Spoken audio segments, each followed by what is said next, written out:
Secretary Buttigieg, I've been driving an electric car for 10 years, and I've had solar panels for 15 years, and I'm really bullish on technology and the way it could help make our country energy independent or more energy independent. But I'm really alarmed at sort of the naivete of those who are promoting rapid adoption of these technologies with our existing infrastructure.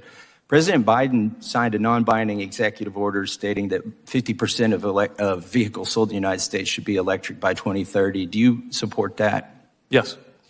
And he also said that by 2035 that 100% of the federal government fleet should be electric. Do you support that? Yes.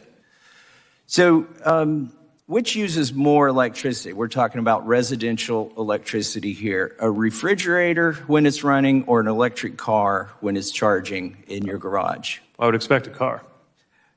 Would you say it uses twice as much or 25 times as much? I would think closer to 25 times as much. Yeah.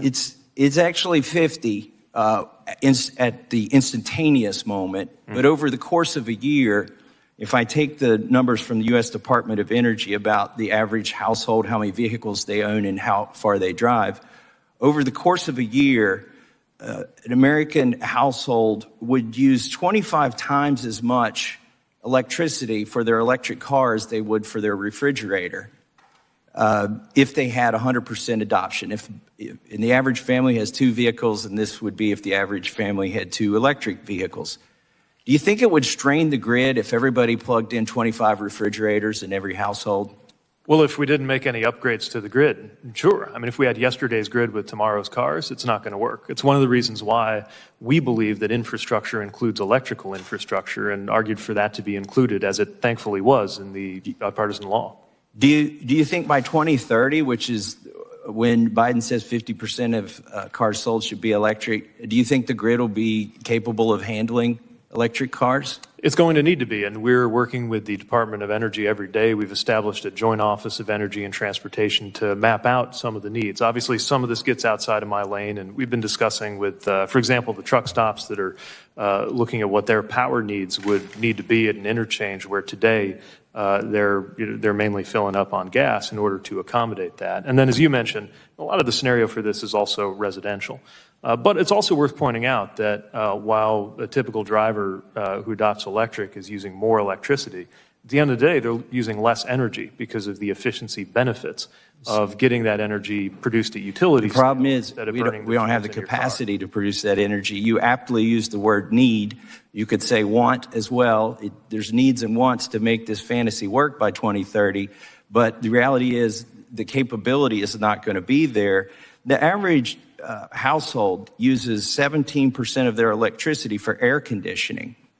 And that would mean the average household uses 1,870 kilowatt hours per year for air conditioning.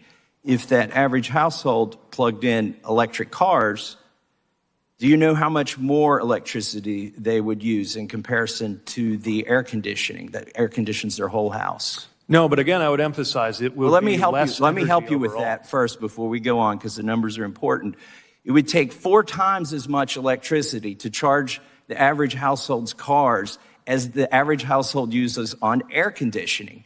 Do you think that could be? So if we reach the goal by 2030 that Biden has of 50% adoption instead of 100% adoption, that means the average household would use twice as much electricity charging one of their cars as they would use for all of the air conditioning that they use for the entire year. Do you think this could contribute to rolling blackouts and brownouts in areas of the country where air conditioning is basically considered essential?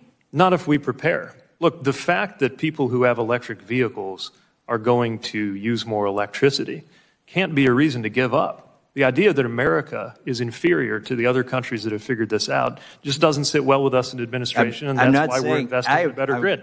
In the time that I have left, let me say, I'm not saying we shouldn't prepare. I told you at the beginning of this, I'm bullish on this technology, but the numbers and the rate of adoption has been developed using political science, not engineering. They're impractical, and if we blindly follow these goals that Biden has set out, it will cause pain and suffering for the middle class. And I yield back, Mr. Chairman. Thank the gentleman. Representative Johnson. If you enjoyed this video, hit like and subscribe to our channel so you'll be sure to see similar videos from Blaze TV with the added bonus of signaling YouTube that your voice and opinion still matters. And if you're looking for more great conservative content, check out one of the 2 videos suggested here.